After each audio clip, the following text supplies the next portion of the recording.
بسم الله الرحمن الرحيم الحمد لله رب العالمين والصلاة والسلام وأتم التسليم على سيدنا محمد وعلى آله وصحابته ومن تبعهم بإحسان إلى يوم الدين.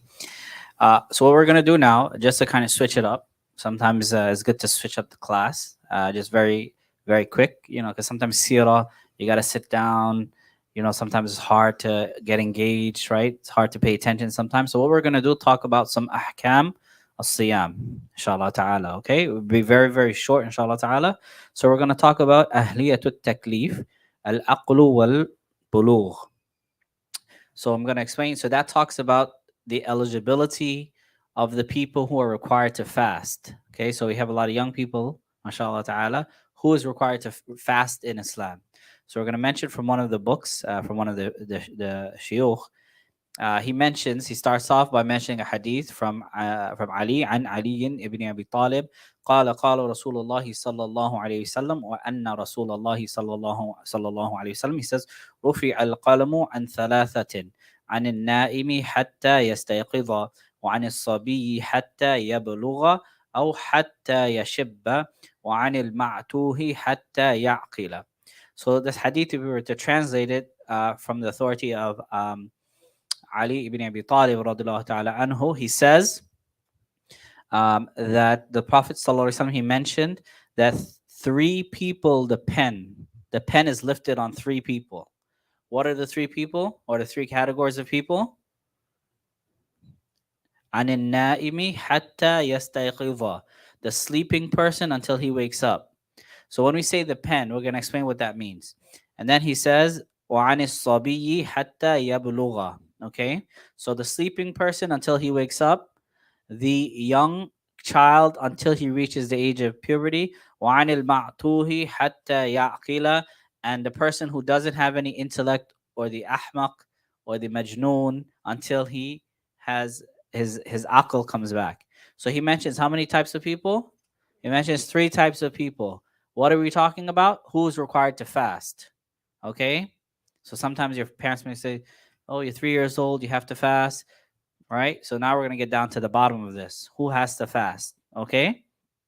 So according to this hadith, the scholar, he mentioned that فدل هذا حديث النبوي على أن وجوب الصيام وغيره من التكاليف الشرعية.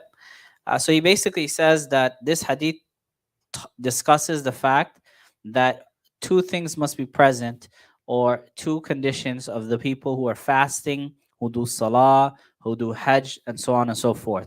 What are the two things? Al aql wal bulugh. What is bulugh in Islam? Reaching the age of puberty.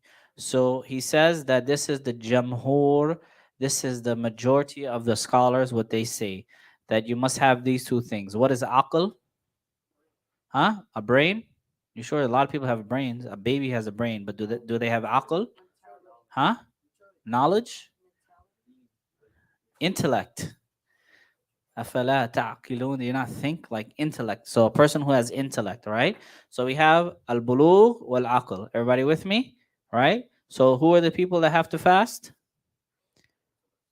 Somebody that reaches the age of puberty and somebody that has aql. Okay? Two things. That's clear? What is the age of puberty in Islam? Is there a defined age? What's age? Where'd you get that from? That was a good. You were so confident though.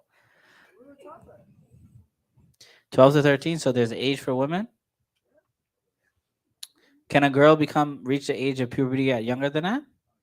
Yeah, she can reach the age of puberty at 8, 9, 10, 11, 12. Okay, a boy too. A boy can reach the age of puberty also young, but it's most likely that he's going to reach it a little bit older than the girl. Right? Girls could get uh their menstrual cycle younger. Okay, the boys, they don't get a menstrual cycle. What's another sign of puberty for a boy? Huh? Hair. I have hair in my head. That kind of hair? Huh? No. So the facial hair, the hair underneath your arms, and in the private area. Those are signs of puberty. What is the cutoff age for if you don't have any of the signs of puberty? What is the cutoff age? You're close. No, you went too far. It's 15 in Islam. If you have reached the age of 15 in Islam, and there are many hadith that talk about this, and you don't have the signs of puberty, you have reached the age of puberty in Islam. Does that make sense? So if you have no mustache, if you have no mustache, and you have no underarm hair, huh? Or if same thing for the girl, if she doesn't reach her menstrual cycle at that point, but she reaches the age of 15, then you're considered legally responsible in Islam. Okay? Does that make sense? So if you have no signs of puberty, men or women, and you reach the age of 15, that is the age. That's the cutoff age that you are definitely baligh at that time, or baligha. Okay? طيب. So and then he mentions some other things that the scholars they mentions that you know how do you know Allah subhanahu wa ta'ala is addressing those people? He mentions the ayah ya ayyuhalladhina amanu kutiba alaykum as-siyamu kama kutiba ala alladhina min qablikum la'allakum tattaqun. So he says that Allah subhanahu wa ta'ala is addressing those people who reach the age of puberty and who have intellect in this ayah. Question: what does the word taqwa mean? Okay. Okay. What is the derivative of taqwa? Where does taqwa comes from? Let me see. Huh? Faith? Iman? Iman? So taqwa and iman. No similar letters. Okay, I'll give you a hint. I'll give you the dua, and I want you to tell me where the word taqwa is in this dua. Okay? You with me? ربنا آتنا في الدنيا حسنة وفي الآخرة حسنة وقنا عذاب النار. Where's the word taqwa in that verse? Okay, the word qi. What does the word qi mean there? But what does the qi come from? The word taqwa, huh? Say. You're close. Waqa, yaqi, wiqayatan. What does wiqayatan mean? Protection. So when you say that dua, you say, "Oh Allah, protect me." Well, how did taqwa come from that word? The same qaf is in taqwa. Taqwa comes from that word, wiqayatan. So what does taqwa mean? You guys are thinking now, right? That's why you got to understand the Arabic language, right? If you don't understand the Arabic language, it's gonna mess you up. It's gonna just be just saying things. So taqwa, it means the scholars explain it like when you protect yourself. How do you protect yourself? You protect yourself from Allah's punishment by doing everything He told you to do and staying away from everything He told you to stay away from. And all of the doubtful matters. So anything that's gray.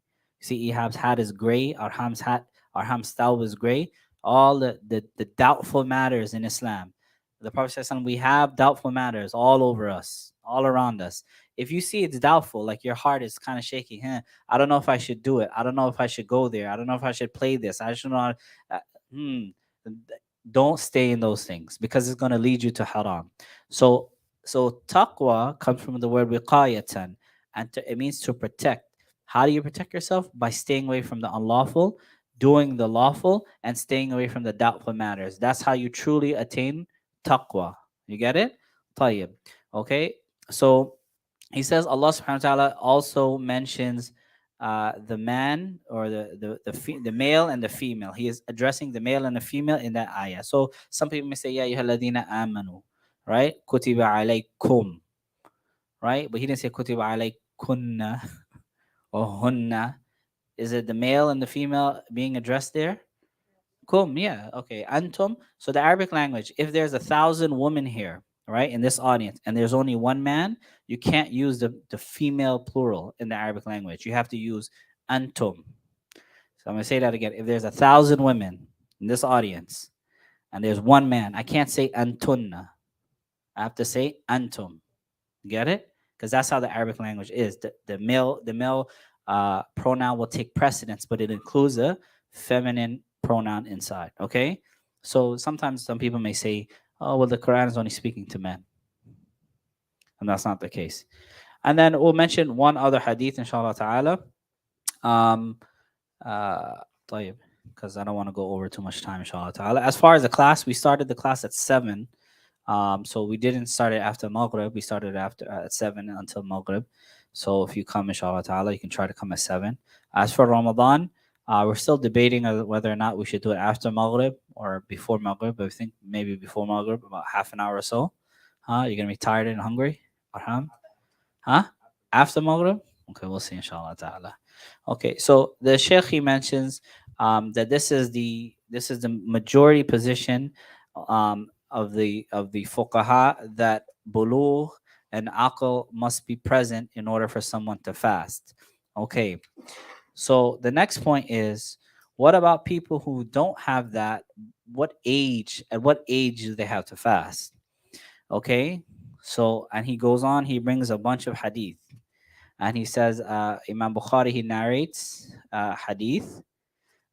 في حديث صيام عاشوراء قالت فكنا نصومه بعد نصوم صبياننا ونجعل لهم اللؤبة من الإهن من الإهن فإذا بكى أحدهم على الصيام أعطيناه ذاك حتى يكون عند الإفطار. So, does a young child have to fast? But this hadith, what did we just read? You didn't pay attention to the hadith. You just said no. What is the hadith that we just read? So the hadith says, so the Sahaba are saying that when we were fasting, we would make the children, the young kids, nusawwimu sibyanana, right? He says that we would make the young children amongst us fast.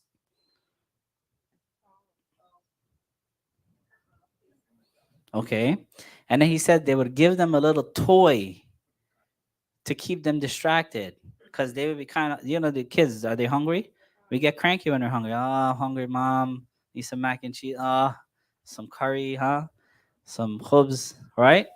So they would complain. So the Sahaba would give them some toys to keep them distracted until it was time to break the fast. So to keep their minds off of fasting. Okay, so that's one hadith. Okay, I'm gonna mention what a lot of the scholars, they mentioned what's the age that we should.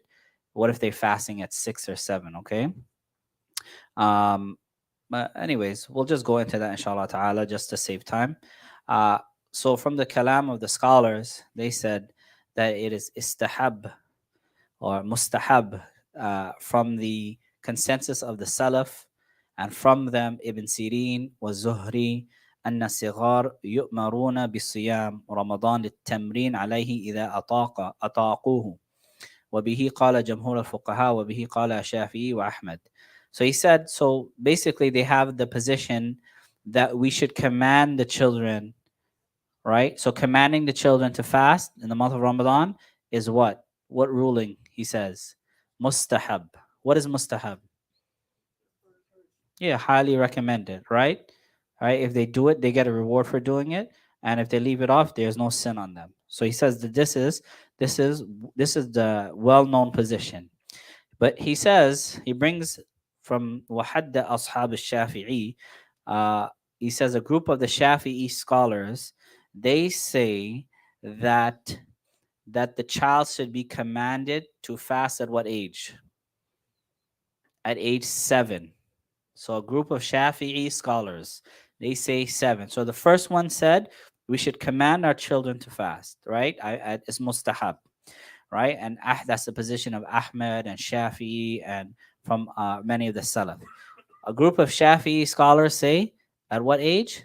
7. And he says, and to hit them or to beat them, uh, like the way you're supposed to do for Salah. At what age? At age 10. So Imam or the group Shafi'i scholars, they say that at age 7 you should start training your child to fast, and if they reach 10, you can beat them, not like abuse, but in the way that you would beat them to call them to Salah. Okay, so he uses that hadith, or they use that hadith, to show that you can do that. The same thing that applied for Salah. Age 7, you're supposed to start training your child to pray. Age 7, you should train your child to fast. And if they don't come to pray at age 10, you can beat them. And if they don't come to fast at age 10, you can beat them. Yes, Alham?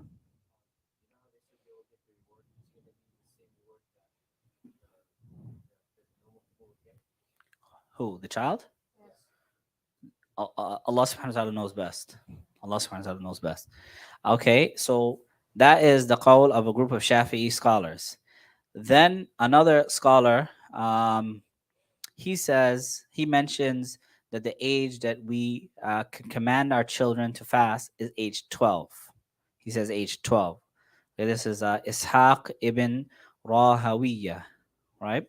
And then another scholar, Imam Ahmed, rahmatullah alayh, he says at age 10. So how many different ages we have so far? We have 7, we have 12, we have 10. Okay? And this is all in the same first position that we are encouraged to teach our children to fast at age 7. Can they do it before age 7? It's possible because if they're a strong kid, right? The kids who grew up in the Middle East and things like that in foreign countries, they're more stronger than the kids here for some reason. Kids here, when they're at 7 years old, are kind of not so strong for some reason, right? And then one of the other positions of the Maliki scholars, he says, oh, excuse me, this is a second opinion of Awza'i, another scholar. He says that as long as the child is able to fast for 3 days straight, if he can fast 3 days straight without any weakness in his fast, right? He says that he should fast. So guess what? Does he mention an age? He doesn't mention an age. He's talking about ability, istita'a, right? He's talking about the child's ability. If he can fast or she can fast for 3 days straight, this is what he says. Then he should be. We should command him to fast. You get it? Okay. Now you know the strength and weaknesses of your child. Can your child go that long for without eating, food or drink? It'll be you want to do a half day fasting for them. You want to do, you want to gradually increase the fasting of your child. You build them up to that, inshallah ta'ala. And one group of Maliki scholars say that we don't command children. Um, we don't command children that are not of the age of puberty to fast, right? And some scholars, and the this is like a position of the Maliki scholars, and he says because this was the practice of Ahlul Medina. He says because Imam Malik, he spent a lot of time in Medina. So Imam Malik used to look at what the people of Medina used to do, and he would take that. Oh, he would use that as an evidence of how to do certain acts of worship. Because he would say, well, these are the tabi'een. Then they took from the Sahaba, and the Sahaba took from the Prophet Sallallahu Alaihi Wasallam. So if he sees the tabi'een doing something, or the Atba'u tabi'een, then he says, okay, this is a proof. If he saw the entire Medina doing something, does that make sense? But the scholar who wrote this book, he says no. Why does he say no? Because we mentioned the hadith about when the Sahabas they used to command their children to fast. So he says no, Ahlul Medina, that wasn't the practice of Ahlul Medina, because the Sahaba they said it themselves. They used to command their children to fast, and it's not obligatory for the kids to fast at that age, but we definitely want to try to encourage them, inshallah ta'ala, to fast. And that's it, inshallah, for tonight's lessons. Any questions? So we clear? Point here, when you're saying about when to start putting pressure on the children to start fasting, and you use the word beat, and you have to be very careful in this country Oh yeah. because different, when slapping here, and if they call the police, Yeah. then you're in big trouble. And it is happening, it happens, and it's happening in our community. So maybe you can use the word to start emphasizing that Yeah. rather than beating, because beating is the word. Very Very good, very good. Okay, so his question is, or the point that he makes a good point. So we live in America in the 21st century, and me myself, I know that more than anyone because I worked in child welfare. So we did a lot with child abuse. Is beating? Well, we don't want to change a word because that's a word of the Prophet Sallallahu Alaihi Wasallam. But what is his hikmah in saying that? Does it really mean beat, right? Or what does beat mean? Because the hadith just talks about with using the miswak. What is that? So what does beating mean? It does beating mean abusing? But I understand what you're saying, emphasizing. The whole point is that if we're training the kids, you can train your kids without beating them a lot of times, 99. Right, very first. right, When you exactly. say yes, alone, it Hmm. means no, it means no. Right, right, Because sometimes people don't do it. We just take it like right. that. And he's speaking from experience. You see, he's got the experience. So, if your child is not coming, so you don't have to beat them at 7, 8, 9, or 10. And in most cases, you won't have to beat them because if you develop a love for Islam and they see your actions, most likely they're gonna love doing the same thing. A lot of the Islamic schools are encouraging fasting, so a lot of the kids want to fast. So you may not need. Does everyone need to be their kid? No, this is not for everyone. Because some kids they'll fast automatically. You understand? So yes, you're right in the sense that and then there's a difference between beating and abusing. What the Prophet ﷺ allowed is different than what is known in this culture as beating. But I explained this last week Sunday that in America you're allowed to discipline your child with an open hand. This is the law, but you cannot leave a mark. You cannot use an object, and you cannot hit it in the face. So this is American law, huh? You can't. You can't. You're not. This is the law. What I'm talking about. As far as what parents do, they pick up anything, right? Like anything that they can find, because this is how some people were raised back home, so it just kind of just it just transcends. It just goes from parent to child. The way This is the way they discipline the Prophet ﷺ. We don't see really any hadith that he disciplined any of the kids like that. You remember? So this, even though he's giving prophetic advice, it doesn't mean everyone is going to implement that, right? Because you may not be in that situation, but you don't want to abuse your child, inshallah ta'ala, and be nice and be firm, inshallah ta'ala. But the whole purpose is to encourage your child to fast and to pray, and inshallah ta'ala make dua that they love it. Because if you force it on them, they're not gonna like it. Make dua that Allah put Islam, the love of salah, the love of fasting in their hearts, so they will be intrinsically motivated to do so, inshallah ta'ala. Any other questions? سبحانك اللهم وبحمدك نشهد أن لا إله إلا أنت ونستغفرك ونتوب إليك